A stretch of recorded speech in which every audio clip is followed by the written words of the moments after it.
Hallo Werkzeugfans, willkommen bei GoTools TV. Mein Name ist Sebastian und das ist umgefallen. Scheibe müde. Trennschleifen, Scheiben, Wubber. Ich fühle mich unterbelichtet. Trennscheiben können im Zweifel ist das hier alles zweifelhaft. Schneiden gut, machen gut, Scheibe auch gut, gucken jetzt. Ich bin begeistert. Das ist toll. Kaufen. Danke. Das ewige Trauma. Aus. Ende. Vorbei. Das ist doof. Was macht er da? Macht es BAM. Nein, nein, nein. Nein, nein, nein, nein, nein. Machen wir nicht. Es stimmt, es geht um dein Leben. Fest und funktioniert genauso. Welche Aufnahme wollt ihr denn haben? Es gibt keine Ausreden mehr. Das ist ein Nachteil natürlich, was die wenigsten von euch kennen. Schreibt mal gerne in die Kommentare unten rein, ob du das gewusst hast. Irre, wie lang das hält. Ich muss ehrlich sagen, nö.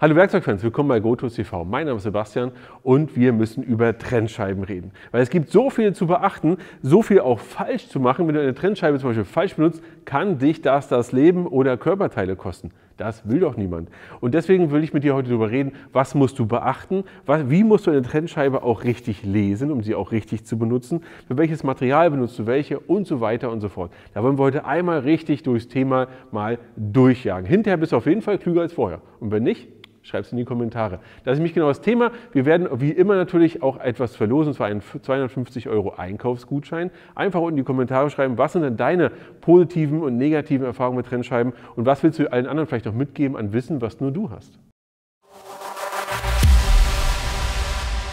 Wir schauen uns heute also jede Menge Trennscheiben an, aber erstmal lass uns über das Thema Aufnahme sprechen. Und wie gesagt, bitte bleib dran, es geht um dein Leben, ja, und um Körperteile und deine körperliche Unversehrtheit. Aber dazu kommen wir gleich im Anschluss. Aber erst einmal das Thema Aufnahme. Es gibt zwei verschiedene Aufnahmetypen, also zwei klassische, momentan auf dem Markt befindliche. Und das ist einmal diese Aufnahme hier, schaut euch das mal genauer an. Einfach hier so eine klassische runde Aufnahme. Und das ist so, dass man das Ganze hier einsetzt. So. Und dann habe ich etwas hier oben drauf. Das quetsche ich dann hier quasi eigentlich drauf. Ja, und führe dabei, drücke das und habe hier einen Schlüssel, mache und tue. Ja, und dann ist das irgendwann fest. So. Das ist doof. Hat vielleicht auch seine Berechtigung früher und so weiter. Ich mag das nicht, weil mir ist das zu langsam. Ich bin zu faul dazu. Sorry, ist wirklich so. Ich bin zu faul dazu. Das dauert mir alles zu lang. Und dafür gibt es eine andere Aufnahme, und zwar die X-Log-Aufnahme. Erst einmal, weil die ist hier so geriffelt. Ja, ich zeige euch auch gleich nochmal zur Sicherheit, falls ihr es noch nicht kennt, wie das funktioniert. Aber wichtig ist, viele denken immer, diese X-Log-Scheiben gehen nicht oder sind nicht rückwärtskompatibel zu der alten Aufnahme, ja, zu der klassischen Aufnahme. Stimmt nicht. Sondern wir haben hier die klassische Aufnahme, können die Scheibe hier ganz normal einsetzen. Auch hier das Ganze hier schließen. So. Ja, fest und funktioniert genauso. Ja, ich habe es jetzt hier festgedreht und das funktioniert ohne Probleme. So, erstmal das. Das heißt, wir haben hier eine andere Aufnahme. Was ist aber der Vorteil dieser Aufnahme? Der Vorteil dieser Aufnahme ist folgendes, und zwar ist die irre Geschwindigkeit. Ich habe hier einen Trennschleifer und zwar mit einer X-Log-Aufnahme und ich kann einfach hier am Hebel ziehen, zack, raus. Und ich lege es wieder ein und wieder drauf. Zur Sicherheit macht das bitte nur ohne Akku. Also, nochmal zur Sicherheit, zack und rauf, zack und wieder, ein bisschen verschoben hier und drauf. Ja. Und nicht, dass ihr denkt, das geht nur diese eine Scheibe, nehmen wir irgendeine andere und drauf. Geht rasend schnell und ich nehme halt wieder irgendwas anderes, nämlich meinetwegen diese hier und kann sie draufsetzen. Das ist ein Riesenvorteil. Wie mache ich das? Ich habe hier diesen Hebel, ja, an dem ziehe ich einfach, also ich ziehe hier dran, so. Ich zeige das nochmal auf der anderen Seite hier. Wenn ich ziehe, macht er so und dann geht es ab. Ja? Und das bleibt auch so, wenn ich dran mache, dann macht es so. Das war erstmal vorweg gesagt zum Thema Aufnahme. Ja? Also überlegt euch, wenn ihr in das Thema noch gar nicht investiert seid, welche Aufnahme wollt ihr denn haben? Mein Tipp ist ganz klar das Thema X-Log, weil es einfach irre schnell ist. Und warum? Ich habe vorhin gesagt, ich bin faul. Was ist eigentlich das Problem? Die Sache ist doch die, ihr habt irgendeine Scheibe auf eurem Trennschleifer. Irgendwas, was auch immer. Und wollt irgendetwas tun. Und jetzt habt ihr das Ganze aber hier mit einer irgendwie fest verbunden und gemacht, getan und so weiter. Und dann ist das hier so drauf auf eurem herkömmlichen Trennschleifer. Ja, Moment, Sekunde.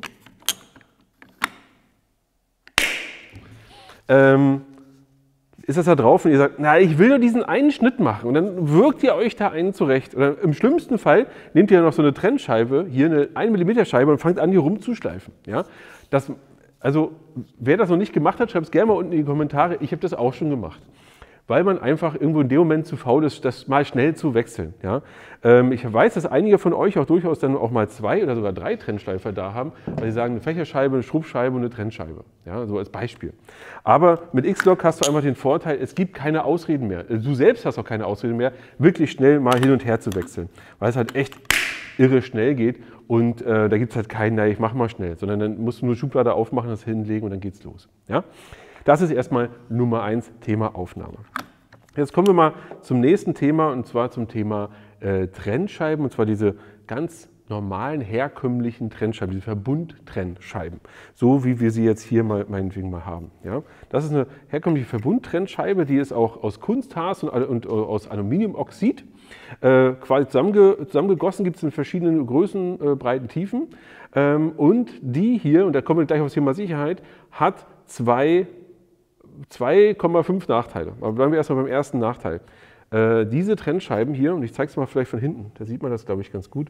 Das ist hier so ein wirklich gebundenes Material. Ja? Zusammengebunden, zusammengepresst, hier die Aufnahme reingepresst und fertig. Ja? Und die haben 2 Nachteile oder 3 Nachteile. Ich sage nicht nur 2,5, sondern 3 Nachteile. Nummer 1. Diese Scheibe wird kleiner. Ja, das gilt halt für all diese Scheiben hier aus Verbundmaterial. Und da geht es auch nicht um Bosch oder sonst was, das sind alle möglichen Hersteller. Du hast folgendes Problem. Nummer 1, wenn du damit auf das Material raufgehst, ja, dann wird hier dein Metall oder was auch immer abgetragen, aber hier wird auch Material abgetragen. Das heißt, diese Scheibe wird immer kleiner, kleiner, kleiner. Im Zweifel wird die immer kleiner und irgendwann bist du hier unten angekommen. Ja. Das ist ein Nachteil natürlich, weil die Scheibe kleiner wird und du auch nicht mehr dieselbe Schnitttiefe zum Beispiel hast. Ja? Nummer 1. Nummer 2, wir haben hier ein Verbundmaterial. Und dieses Verbundmaterial ist auch nicht so super robust. Das heißt also, probier es einfach mal aus. Ja, schauen wir mal. So, ist kaputt. Ja? So einfach geht das auch. Haben wir nicht geübt vorher. Und du siehst, wie einfach das funktioniert. Ich zeige es nochmal hier im Detail. Ja, so sieht das Ganze aus. Und ich finde es ganz lustig, alle hinter der Kamera gerade, was macht der da? Aber du siehst, das geht relativ leicht kaputt. Und jetzt stell dir Folgendes vor. Ja? Wenn wir jetzt mal diesen Trennschleifer von Bosch nehmen, den, wartet mal, der schafft 11.000. Der schafft 11.000 Umdrehungen. Das heißt, diese Scheibe aus diesem Verbundmaterial dreht sich 11.000 Mal in der Minute. Und jetzt stellt euch mal vor, ihr macht Folgendes. Einerseits erstens das ganze Teil hier. Das ist aber auch, das bricht viel leichter, als ich dachte. Boah, krass. Schaut euch das mal an, wie leicht das wegbricht. Ja? Ich glaube, ich nehme mal eine neue. Also, diese Scheibe hier dreht sich mit 11.000 Umdrehungen in der Minute. Und dann macht ihr Folgendes, und zwar, dann passiert das, dass ihr irgendwo in eine leichte Unwucht kommt. Ihr kommt irgendwo ins Material und seid nicht mehr exakt gerade drauf. Ja? Dann fängt das Ganze an, sich zu biegen und ruckzuck macht es BAM! Fliegt auseinander. Viele von euch, die schon lange damit arbeiten, kennen das. Irgendwo fliegt das Ganze hin. Und das ist auch der Grund, warum du auf jeden Fall immer mit Schutzbrille arbeiten solltest, weil im Zweifel landet es da, wo es überhaupt nicht landen soll. Ja? Das ist ein Riesennachteil. Das ist Nachteil Nummer 2. Ja, bei diesen Scheiben. Nämlich sie werden nicht nur kleiner, sondern sie können auch zerbersten, sie können auch brechen, sie werden spröde und so weiter. Nachteil Nummer 3, was die wenigsten von euch kennen, aber Moment, kommen wir noch mal kurz zurück. Auf diesen Scheiben steht nämlich die maximale Geschwindigkeit drauf. In dem Fall steht hier drauf 12.500 Umdrehungen, ja, die man mit dieser Scheibe benutzen kann. Also 12.500 Umdrehungen. Das hier schafft 11.000. Bitte achtet immer darauf, dass ihr die Geschwindigkeit eurer Scheibe und eures Gerätes aufeinander anpasst. Das heißt, ihr solltet nie ein Gerät nehmen, was überhaupt nur die Möglichkeit hat, schneller zu drehen als diese Scheibe. Weil du wirst es tun. Ja? Du wirst es irgendwann auch aus Versehen irgendwann tun, wirst da höher drehen und das solltest du nicht machen. So, dritter Nachteil bei diesen Scheiben ist, sie laufen ab. Schreib mal gerne in die Kommentare unten rein, ob du das gewusst hast, weil dann hast du die Möglichkeit auf den 250-Euro-Gutschein. Aus allen Kommentaren losen wir hier jemanden aus, der den Gutschein bekommt. Aber diese Scheiben laufen ab. Das heißt, sie sind in der Regel irgendwo zwischen 2 und 4 Jahren haltbar, 2, 3 Jahre. Und dann sind sie abgelaufen, dann gehören sie weg, weil wir haben hier Kunstharz drin. Dieser Kunstharz hält nicht ewig, sondern der wird irgendwann wird er spröde, wird er alt, wird er rissig und dann passiert eben genau das hier, dass sich das hier alles auflöst. Ja? Und nein, die Scheibe war nicht alt, sondern das ist ganz normal. Das ist eine nagelneue Scheibe. Ich zeige euch das mal. Ihr habt hier, ich hoffe, die Kamera kriegt das drauf, hier sehen wir, diese Scheibe wurde in 2019 hergestellt, in 6 2019 und hier sehen wir, sie läuft ab in 6 2022, also genau heute. Weil heute haben wir 6 2022. Und das ist schon so ein Grund, warum ich sage, würde ich mit der jetzt noch arbeiten? Ich muss ehrlich sagen, nö. Ja? Und das ist genau ein Punkt, warum ich sage, überlegt euch genau, mit welchen Scheiben wollt ihr arbeiten. Und das ist etwas, gerade bei diesen Verbundscheiben, achtet darauf. Achtet wirklich darauf, dass ihr diese 3 Dinge immer im Kopf habt. Dass die Scheibe kleiner wird, geht dann eher, wenn sie etwas kleiner wird, dann sagt ihr, okay, schmeiße ich weg, nimm eine neue. Achtet darauf, dass ihr nicht zu viel Druck ausübt also hier in der Biegerichtung, ja, dass ihr auch anfangt damit zu biegen und vor allem, die sind nicht dafür da, um damit zu schrubben. Nein, nein, nein. Nein, nein, nein, nein, nein, machen wir nicht. Ja, dafür ist nicht da. Und wir müssen darauf achten, wie alt sind sie denn. Ja, übrigens erstaunlich, dass wir hier so eine alten Scheiben liegen hatten. Wer weiß, wo die herkamen.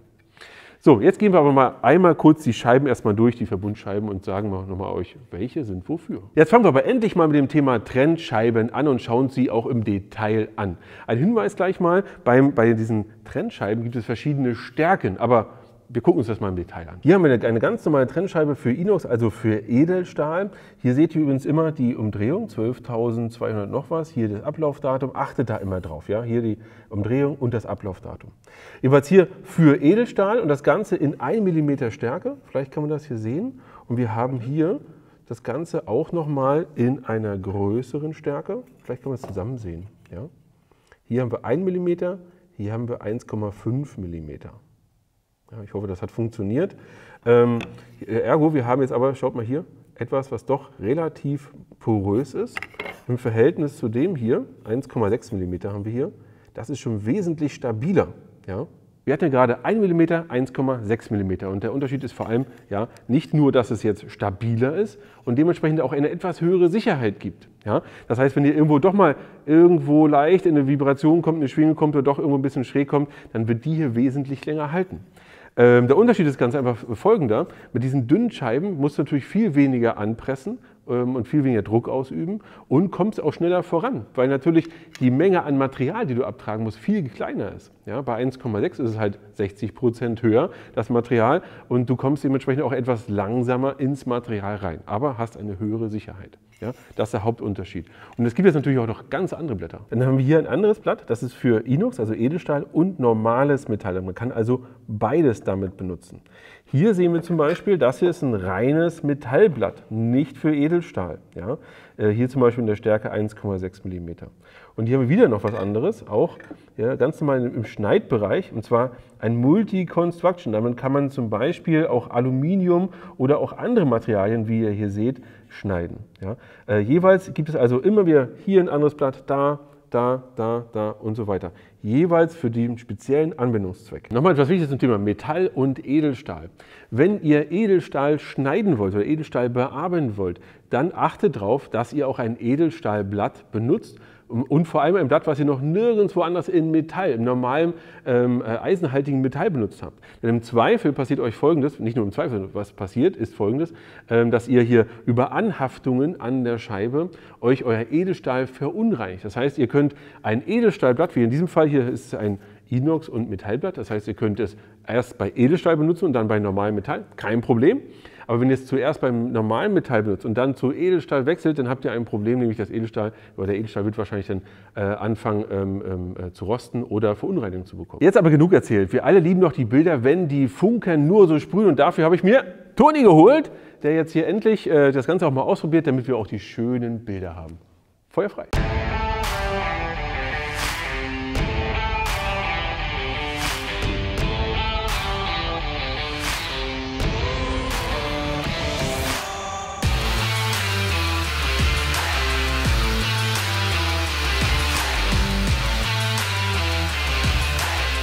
Das waren noch wirklich wunderschöne Aufnahmen, wie die Fetzen, die Funken fliegen. Zum Glück nicht die Fetzen, ergo die Scheibe ist ganz geblieben, weil Toni es natürlich sach- und fachgerecht benutzt hat und sie auch nicht überansprucht hat. Gerade jetzt, wenn wir tiefer ins Material reingehen, dann passiert es ja auch häufig, dass wir schon hier an der Rückseite, dann würde ich ja auch arg arbeiten, achtet da bitte drauf, dass ihr die Scheiben nicht überbeansprucht. Jetzt gehen wir aber zum nächsten Thema, und zwar haben wir hier eine Schrubbscheibe, und zwar eine gekröpfte Schrubbscheibe. Ich zeige euch das mal ganz kurz, was das heißt. Und zwar haben wir hier so eine Art Wabbel, so eine Bubbel drauf. Ja? Da habt ihr folgenden Vorteil, dass ihr hier auf der Rückseite ist das so vertieft, ja, dass die Halterung hier drin liegt und ihr das ganze Material nehmen könnt. Ja? Und das zeigen wir euch jetzt mal mit Toni.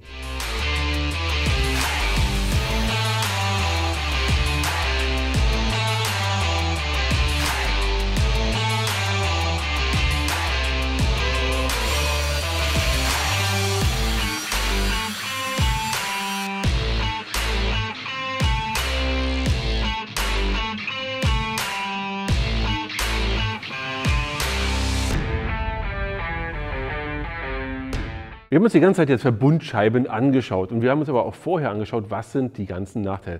Laufen ab, werden kleiner, sind spröde oder im Zweifel fliegen sie halt komplett auseinander oder hoch. Ja? Und wenn du all diese Nachteile nicht haben willst, dann kannst du zum Beispiel diese Scheibe benutzen. Ich zeige euch das mal auch mal im Detail. Wir haben hier eine komplette Scheibe aus Metall. Hier, ja, das ist wirklich hier, ihr hört das auch, Metall. Und wir haben hier die Diamanttechnologie, also hier das Ganze ist mit Diamant besetzt, hier außen. Und ihr seht auch, hier hat eine gewisse Breite. Ja? Und was wichtig ist aber, das kann man, das geht ja gar nicht, also man kann es nicht biegen. Ja? Das ist wirklich stabil. Und was ich euch zeigen möchte, ist Folgendes. Wir haben vorhin, also am Anfang des Videos, bevor wir das Video gedreht haben, habe ich gesagt, lasst uns doch mal hier eine Scheibe nehmen, die schon benutzt ist. Ja? Und dafür habe ich diese Scheibe hier eben angereicht bekommen. Mit der Anmerkung, diese Scheibe benutzen wir seit einem Jahr. Es stimmt, wir benutzen diese Scheibe seit einem Jahr. Bei unserem Umbau hier haben wir keine zweite Scheibe genommen, um Metall zu trennen. Wir hatten schon so ein paar Sachen, die wir hier trennen mussten, und seitdem benutzen wir die gesamte Zeit diese eine Scheibe. Natürlich ist jetzt hier die Beschichtung hier runter, ja, an der Stelle, ohne Frage. Aber hier außen, ja, die Diamanten oder die eigentliche Schneide ist immer noch dran und das Ganze funktioniert immer noch. Bei dieser Scheibe wird angegeben, dass sie bis zu 100 Mal länger hält als eine herkömmliche Scheibe. Ich habe jetzt keinen direkten Vergleich. Wir haben jetzt keine eine Scheibe benutzt, oder keine 100 Scheiben, die daneben gehalten im Vergleich zu der. Aber das ist wirklich irre, wie lang das hält. Und wir haben sie in der Regel immer natürlich für Metall genommen und nicht für irgendwelche Verbundwerkstoffe oder für was Leichtes. Also wirklich harter Einsatz, starkes Metall, und sind damit dann unterwegs gewesen. Das macht richtig Spaß, weil du immer ein sicheres Gefühl hast. Auch wenn du mal nicht absolut perfekt hier gerade arbeiten kannst oder irgendwo im Zweifel auch mal verkannt ist, hast du hiermit immer, wirklich immer ein gutes Gefühl. Nummer 1. Nummer 2, das läuft nicht ab. Ja? Nummer 3, das wird nicht kleiner. Das heißt, es bleibt immer genauso groß, wie es ist. Im Zweifel wird es irgendwann stumpf und dann kannst du Neues nehmen. Aber du musst kaum auf irgendwas aufpassen. Das ist wirklich der Hammer. Kann ich nur jedem wärmstens empfehlen, wenn er sagt, Mensch, ich möchte hier auf Nummer sicher gehen und nicht mit anderen Scheiben arbeiten. Es gibt davon keine Schrubbscheiben. Das ist ein ganz anderes Thema. Ja? Aber wenn du trennen willst, ist das für mich auf jeden Fall die erste Wahl. Und jetzt nehmen wir das hier mal und ich würde sagen, Toni, walte deines Amtes.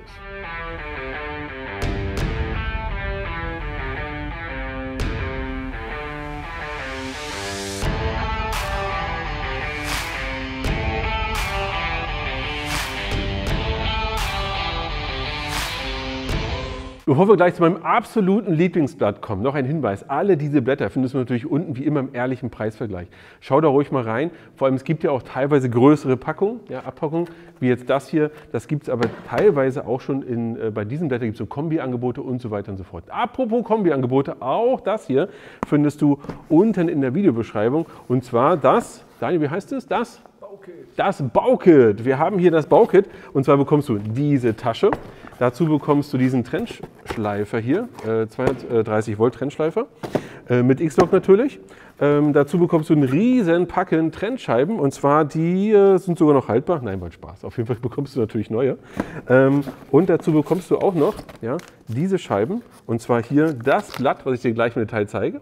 Noch nicht jetzt. Und du bekommst dann hier auch noch mal ein Blatt für härtere Materialien. Ja, wie eben angekündigt, wir kommen jetzt zu einem meiner absoluten Lieblingsblätter und zwar das Carbide Multiwheel. Ich ziehe das gleich mal raus hier und zwar haben wir hier auch ein X-Lok-Blatt, aber schaut mal hier sieht man das auch ganz gut. Es ist dafür, du kannst damit Holz und Kunststoffe, aber auch sowas wie Faserplatten, Gipskarton oder sogar Holz mit Nägeln schneiden. Das heißt, du kannst eigentlich so ziemlich alle Materialien außerhalb, also so ziemlich zumindest, alle Materialien außerhalb von Metall damit einfach schneiden. Und du kannst auch einfach hingehen und sagen, oh ja, ich habe jetzt irgendwie zum Beispiel so eine Holzpalette und kannst dir mit kurz und klein machen, ob da Nägel drin sind oder auch nicht. Aber vor allem auch für Kunststoff, wenn du so die klassischen Kunststoffrohre trennen willst, geht damit wunderbar. Oder. Also das Blatt macht richtig Spaß. Gibt es übrigens auch für den kleinen in 76 mm die Scheibe, um damit mit dem kleinen 12 Volt Gerät Spaß zu haben. Mega, ja, kann ich nur empfehlen. Benutzen wir relativ häufig für genau solche Anwendungen. Und ich würde sagen, Toni, ja, da kannst du mal ordentlich was mit trennen.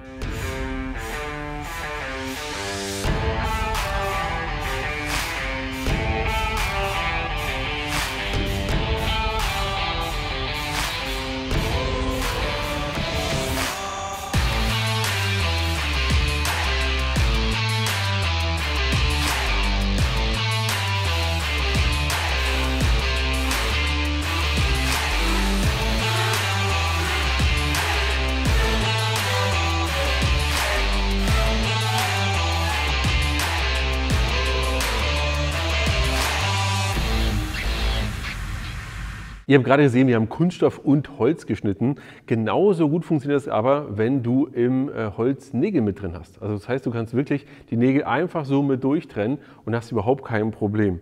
Übrigens, man sollte nicht unterschätzen, die ist relativ scharf hier an der Kante. Also man schneidet sich jetzt nicht, aber man merkt schon, da ist schon ordentlich Bums hinter. Und vor allem habt ihr auch gesehen, wie schnell das Ganze hier durch das Holz durchrattert. Ja? Also das ist schon echt erstaunlich. Da kann man auch mal wirklich ungewöhnliche Sachen mit einem Trennschleifer machen. Und jetzt kommen wir zu eigentlich einer klassischen Aufgabe für einen Trennschleifer und zwar sowas wie Stein und Keramik. Und deswegen haben wir hier nochmal zwei andere Scheiben. Die schauen wir uns auch nochmal im Detail an. Und zwar diese hier. Haben wir hier einmal zwei Scheiben für Keramik, ja, einmal aus dem normalen Programm von Bosch und einmal hier aus dem Thema Bosch Expert. Was ich ganz vergessen habe, falls ihr nicht wisst, was ist eigentlich der Unterschied zwischen normalem Zubehör und Bosch Expert, dazu habe ich schon mal ein Video gemacht, das verlinke ich dir mal dazu hier oben. Nur eine zentrale Aussage, das Bosch Expert Zubehör ist die höchste Klasse oder das Beste, was Bosch jeweils anbietet. Ihr seht also, hier haben wir eine Spezialscheibe für das Thema harte Materialien, im Besonderen hier Fliesen. Die werden wir auch gleich mal ausprobieren und die hält übrigens auch bis zu 3-mal länger als eine herkömmliche Scheibe. Und hier kommen wir jetzt schon mal in noch spannenderes Material.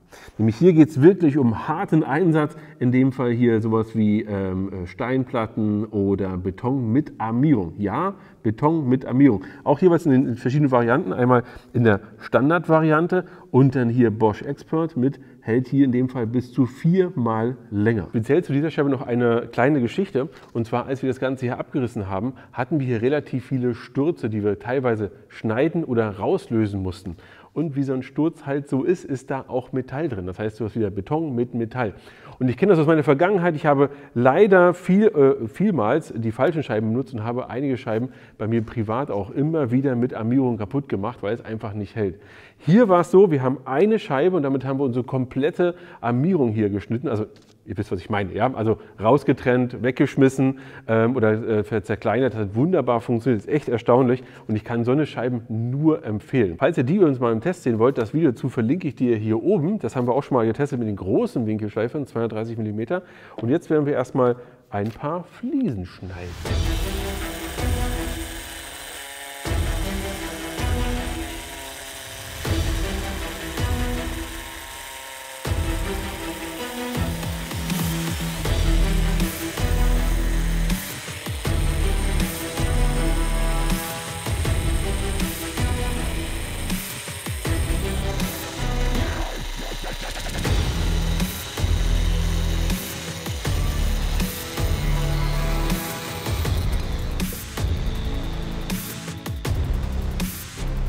So eine Fliese will schon ordentlich geschnitten sein und du hast gesehen, wie gut das mit dieser Scheibe funktioniert. Und übrigens, was du unten in der Videobeschreibung auch findest, sind solche Kombipakete, wie das hier zum Beispiel, das X-Log Kombipaket. Und ich habe das nicht ohne Grund hier, wir kommen auch gleich dazu. Und zwar haben wir dabei so eine Fächerscheibe, wieder eine Trennscheibe, hier auch eine Multiwheel, jetzt eine leicht andere Variante und noch mehr Trennscheiben. Und weil es so etwas gibt und wir total Lust drauf haben, wollen wir euch natürlich die Nutzung einer Fächerscheibe nicht vorenthalten. So, für die Schrubbscheibe gehen wir jetzt einmal nach draußen. Komm mit. Jetzt haben wir nämlich einiges an Materialien getestet, getrennt, geschnitten, gemacht, getan, Funken sind geflogen, Späne gewirbelt. Jetzt kommt die Fächerscheibe zum Einsatz. Die könnte man natürlich jetzt auch an lackiertem Material drin, an einem Teststück testen. Ich habe mir aber überlegt, wir machen das Ganze ein bisschen spannender und schauen uns mal an, wie die Fächerscheibe auf einer richtig schön versiegelten, lackierten Fläche funktioniert. Und darum nehmen wir uns mal Kalles Dreier vor. Auf geht's! Ich bin gespannt, was Kalle sagt. Wir testen jetzt die Fächerscheibe, nehme ich mal hier schön an seiner Seitentür. Mal gucken, wie schnell wir da den Lack abgetragen bekommen. Erstmal Fläche. Und dann schauen wir, ob wir eine schöne Kontur noch, eine schöne Verzierung in die Beifahrertür kriegen. Ja, ich bin gespannt.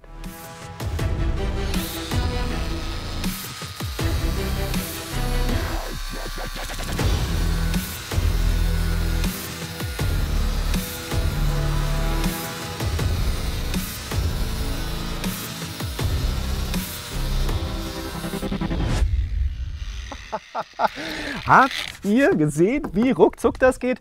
Ich meine, Autolack, ja, wissen wir, der soll einiges aushalten, Witterung und so weiter. Und also ich habe noch nie so easy entlackt. Vor allem noch nichts dran. Jetzt gucken wir mal, wie gut die Fächerscheibe so ein bisschen mit Kontur und Form zurechtkommt. Hier sind wir nämlich so ein bisschen unebener. Und mal schauen.